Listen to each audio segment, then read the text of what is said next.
Ink of the Forgotten.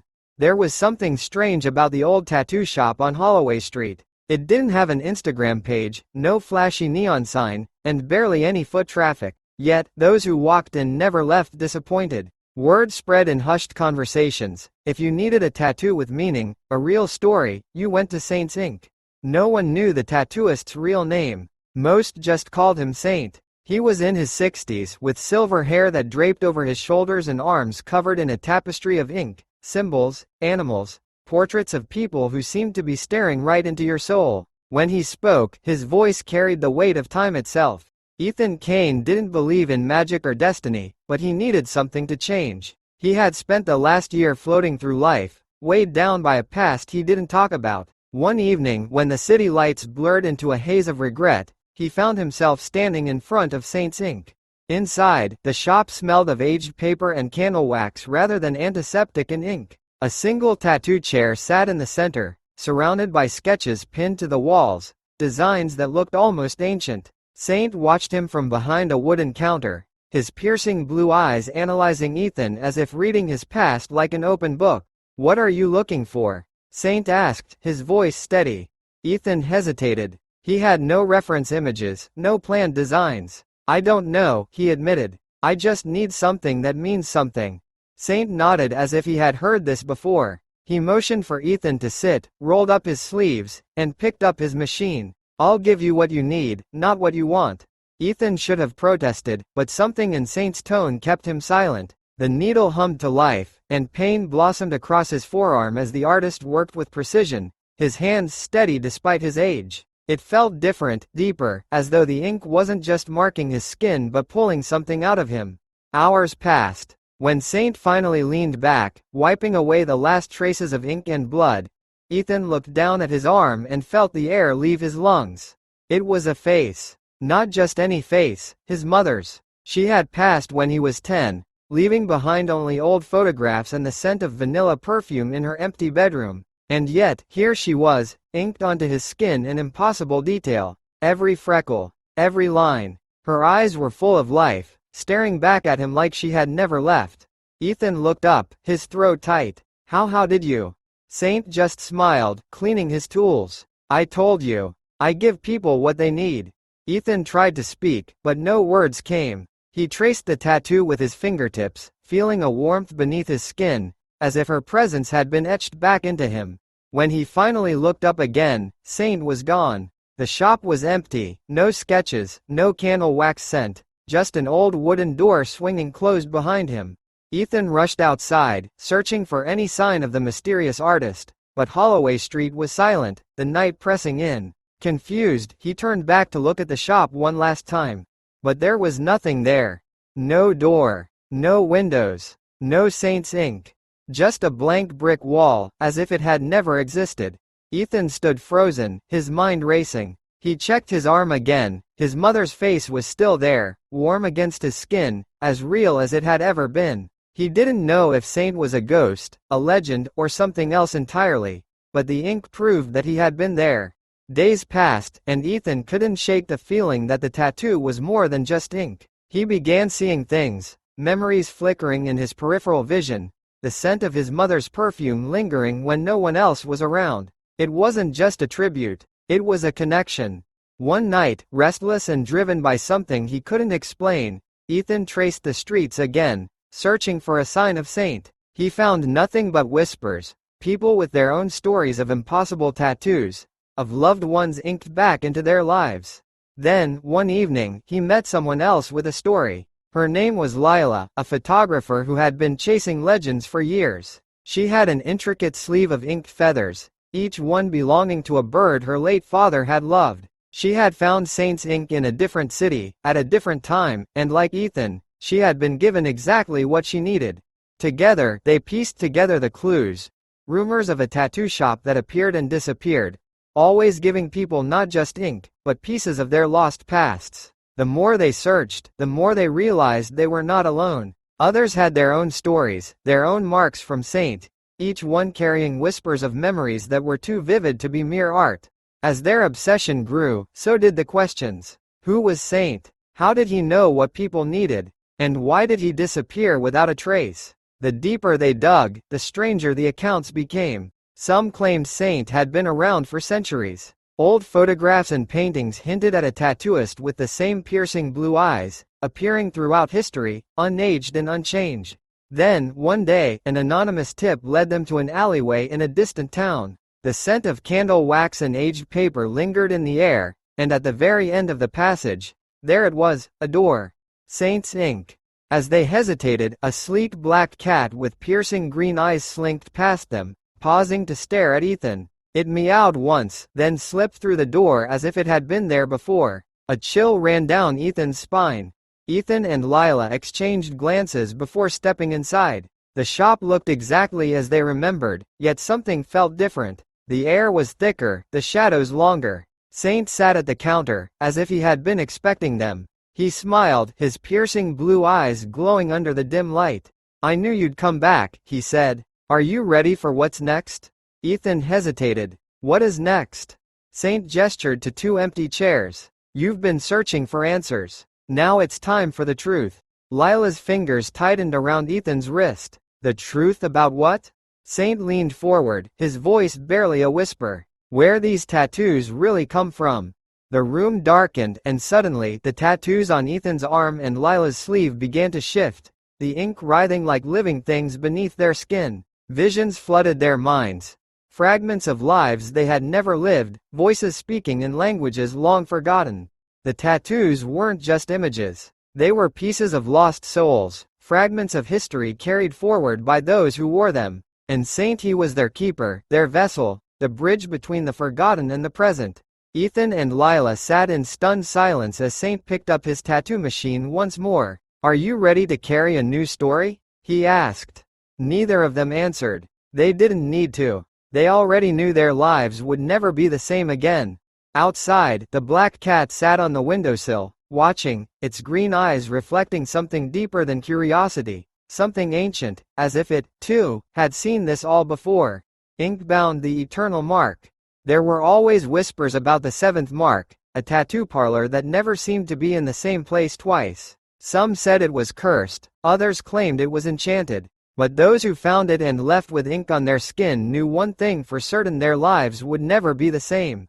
For Gabriel Cross, a journalist with a reputation for uncovering the bizarre, the seventh mark was an obsession. He had spent 5 years chasing rumors, collecting stories from people who swore their tattoos had changed their fate. Lovers reunited, lost fortunes recovered, deaths foretold. But the shop itself was a phantom, vanishing into the shadows before he could ever step inside. Until one night, it found him. Gabriel was in an unfamiliar part of the city, chasing a lead about a man who claimed his tattoo had saved his life. The rain poured down in thick sheets, and the streetlights flickered as if struggling against the night itself. Then, out of the darkness, a neon sign buzzed to life above a narrow doorway. A symbol pulsed in violet light, a circle with 7 intersecting lines. A mark he had seen only in the stories. He pushed the door open. Inside, the shop was warm, filled with the scent of ink and something older, something earthy like aged parchment. The walls were covered in sketches, designs that felt more like relics than mere art. And behind the counter, a woman sat, her long dark hair spilling over her shoulders, her arms covered in intricate patterns that seemed to move under the dim light. "Welcome," she said, her voice as smooth as the ink she wielded. "I've been expecting you." Gabriel hesitated. "You know who I am?" She smiled. "I know what you seek. And I know that you won't leave without it."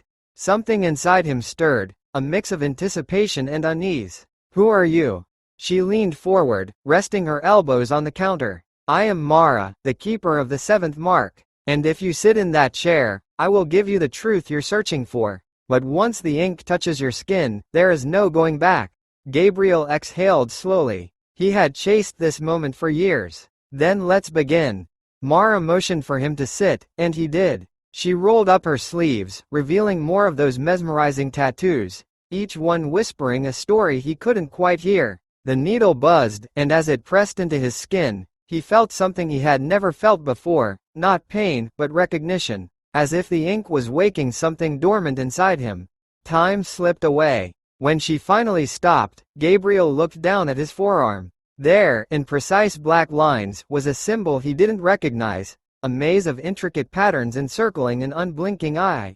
His vision blurred. Suddenly, the shop around him was gone. He was somewhere else, somewhere impossibly ancient. A massive library stretched infinitely in all directions, filled with books bound in inked skin. A black cat with piercing green eyes perched atop a desk, watching him as though judging his very soul. A voice echoed around him. "Now you see." He turned, and there she was, Mara, but different. Older. Ageless. She held a book in her hands, and when she opened it, ink bled from the pages, forming shapes in the air. Faces. Stories. Lives. "These are the stories that must be told," she said. "The ones the world has forgotten." Gabriel reached out, and the ink swirled around his fingers. He saw flashes of people long lost to history, their lives now written in ink on the bodies of those who found the seventh mark. Then, the vision collapsed. He was back in the chair, gasping, heart pounding. Mara watched him with knowing eyes. "What was that?" he asked, his voice shaking. She touched his forearm, tracing the fresh ink. "You are now a keeper, Gabriel. The seventh mark does not just give tattoos. It ensures stories live on. And now, you must carry them." Gabriel looked down at his arm. The ink shifted, as if alive. He understood now. This was more than a tattoo, it was a burden. A calling. The door to the shop swung open. The black cat strolled inside, its green eyes locking onto his, its tail curling in amusement. Gabriel swallowed hard. He had found the seventh mark. Or perhaps, it had found him. And his story was only just beginning. The days that followed were a blur. The ink on his arm burned, as if whispering secrets just beyond his comprehension. Shadows flickered in the corners of his vision. He saw glimpses of people he didn't know, people from another time, another place. The faces in his dreams spoke in hushed tones, urging him forward. He wasn't just a journalist anymore. He was a storyteller of the forgotten. Determined to understand the power Mara had given him, Gabriel followed the visions. They led him to places he had never been, an abandoned train station where echoes of a lost love story lingered, an old bookstore where the owner's inked hands revealed a hidden past, a cemetery where the names on the graves whispered to him in the wind. Each tattoo he uncovered was a piece of a puzzle, and every time he wrote their stories, the ink on his arm expanded, growing, shifting. It was a living map of memory, a responsibility he could not escape. One night, as he pieced together another tale in his dimly lit apartment, a knock echoed through the silence. He opened the door to find Mara standing there, the black cat curled around her ankles. "You've done well," she said. "But your journey isn't over. There are more stories yet to be told." Gabriel nodded, his pulse steady. He knew now that his life had been rewritten in ink. And with every mark, he was becoming something more, something eternal. The seventh mark had chosen him. And he would never be the same again. As Gabriel stepped back, the ink on his arm pulsed with a warmth he couldn't explain. Mara watched him closely, the black cat curling its tail around her ankles. "You feel it, don't you?" she asked. Gabriel nodded. "It's like the stories are alive, like they're trying to speak to me." Mara's lips curved into a small smile. "That's because they are. Every tattoo from the seventh mark is more than just ink. It's a tether to something, or someone, long forgotten. And now, you're their keeper." Gabriel shivered. It wasn't fear, not exactly. It was the weight of responsibility settling onto his shoulders. "So what happens now?" Mara turned, motioning for him to follow. "Now, you learn the cost of carrying stories that were never meant to fade." The cat trotted ahead of them as they moved deeper into the tattoo shop, down a narrow hallway that hadn't been there before. The air grew thicker, scented with ink, old parchment, and something ancient, something heavy. At the end of the hall stood a door, its wood carved with symbols Gabriel instinctively recognized, though he had no idea how. Mara placed a hand on the door and looked back at him. Every mark holds a story waiting to be told. But some stories fight to be remembered, and some fight to be forgotten. The cat let out a low, warning growl. Gabriel's pulse pounded in his ears. "What's behind the door?" Mara exhaled slowly, then pushed it open. Inside, the room was vast, far too large for the dimensions of the building. Bookshelves lined the walls, stacked with old tomes and loose pages covered in sketches. But the center of the room drew Gabriel's attention, a massive table covered in parchment, each page bearing intricate tattoo designs. And as he stepped closer, he saw them moving. The ink shifted, forming words, images, fleeting faces that flickered in and out of existence. Some he recognized from the stories he'd uncovered. Others were unfamiliar, unfinished tales, waiting for a body to wear them. This, Mara said, gesturing to the table, is the archive. Gabriel ran a hand over one of the pages. The ink rippled under his touch, like liquid trapped beneath the surface. These are memories? Mara nodded. Lives, moments, regrets, triumphs. Every forgotten soul that ever sought a voice. Gabriel swallowed hard. And I'm supposed to what? Carry them all? Mara studied him, as if weighing his very essence. No, not all of them. But some will choose you. And once they do, you'll have no choice but to tell their story. A chill ran down his spine. He looked at the ink already etched into his skin and knew he had already been chosen. Suddenly, the cat let out a sharp hiss, its fur bristling. Gabriel turned just in time to see one of the tattooed pages tremble violently. The ink began to spread beyond its edges, bleeding onto the table, the floor, the air itself. The shape of a hand pressed up from the page, fingers curling as if clawing for escape. Mara's expression darkened. Some stories, she murmured, should never be told. She grabbed Gabriel's wrist, and in that moment, he felt the ink on his arm shift, tightening, solidifying. A whisper brushed against his mind, a voice not his own. It was a warning. The ink on the page surged upward, forming the outline of a figure. A presence that had been waiting too long to be remembered. Gabriel stumbled back. What happens if they get out? Mara's grip tightened. Then we'll have to pray that ink alone can hold them back. The secret of Serafina's mark. In the small coastal town of Glimmering Shores, there lived a woman named Serafina Cruz. She wasn't a typical resident. While most people worked at the local diner or the boatyards, Serafina was a quiet, enigmatic artist who lived in an old lighthouse on the edge of a rocky cliff. Her art wasn't just any kind of art. She created intricate, mysterious tattoos, each one telling a story, each one holding a secret. Serafina had a gift, or perhaps a curse, she didn't fully understand. She could trace symbols onto the skin of her clients, symbols that weren't just ink. They were marks that could change the course of a person's life. For years, Serafina had tattooed people in the hopes that one day, the meaning behind her work would be revealed. One fateful evening, a young man named Jasper Wilder wandered into Glimmering Shores. He was running from something he couldn't even name. His eyes were haunted, and his clothes were tattered, as though he had been on the run for days. Jasper wasn't new to trouble. He had grown up on the run, bouncing from town to town, leaving behind the chaos of his family's broken history. But Glimmering Shores felt different to him. He had no reason to stop, no logical reason at all. But when his feet carried him through the winding streets, he felt a strange pull toward the lighthouse. There, he found Serafina. She had an aura about her that suggested she wasn't someone who could be found, and that made her all the more intriguing. I need a tattoo, Jasper said without hesitation when he reached her door, though he couldn't explain why. Serafina studied him carefully. Her eyes seemed to see through him, as though she knew things he had never told anyone. She invited him inside without a word. The walls were adorned with sketches of tattoos, some abstract and others eerily lifelike. A few seemed to glow under the dim light, their ink shifting in the most peculiar ways. What kind of tattoo do you want? Serafina asked, her voice as soft as the sea breeze outside.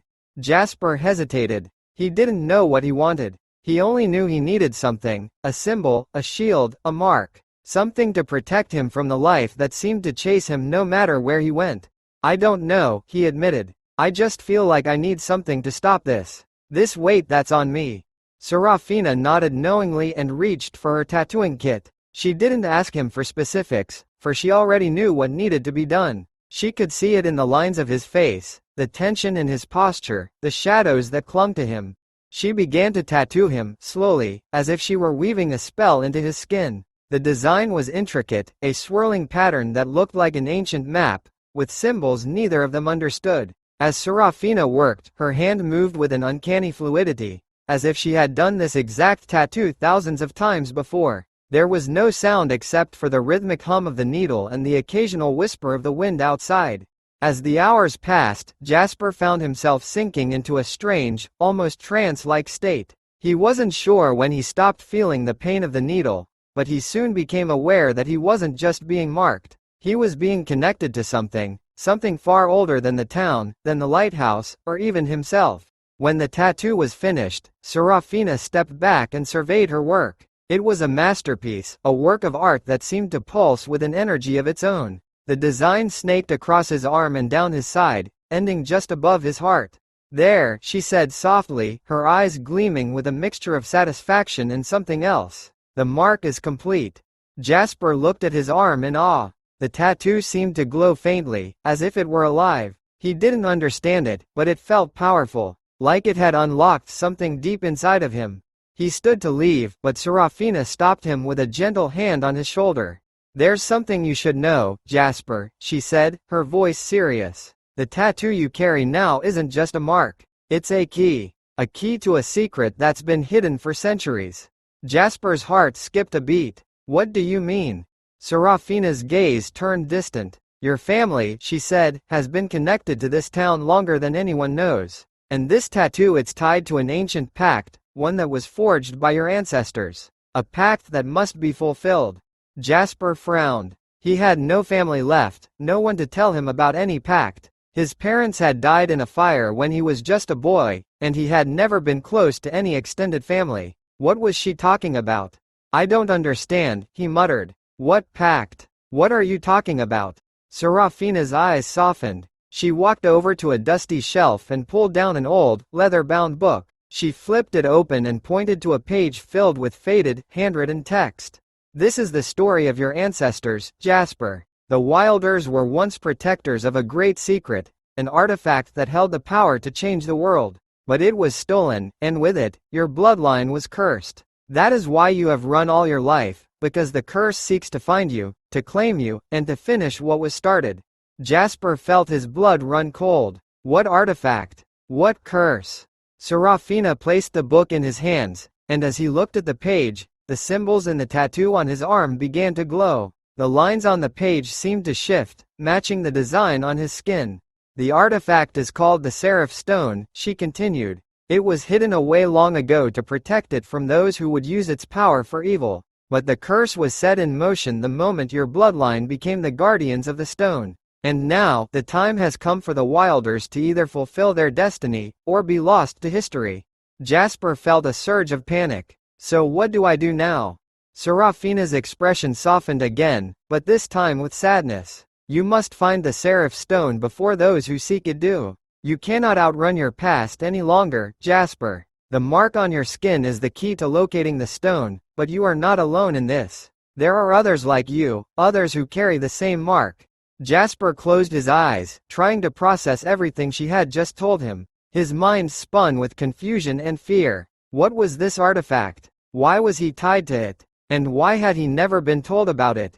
Serafina placed a hand on his shoulder. "You are stronger than you know. And now, you have a purpose." Jasper's eyes shot open, and he looked at her with a mixture of determination and dread. He knew his life was about to change in ways he couldn't yet understand. But one thing was clear: the mystery of the Seraph Stone, and the mark on his skin, was just the beginning. For weeks after the tattoo, Jasper couldn't shake the feeling that something was coming for him. The mark on his arm itched, as though it were urging him to take action, to search for the stone. But he didn't know where to begin. It was as if the world around him had suddenly shifted, and nothing made sense anymore. Then one night, in the middle of a restless sleep, he dreamed of a place. A forgotten temple hidden deep in the mountains, with walls covered in the same symbols as his tattoo. In the dream, a voice whispered to him, calling his name. He woke up with a start, his heart racing. The dream had felt real, more real than anything he had ever experienced. It was a sign. And with that, Jasper Wilder's journey had truly begun.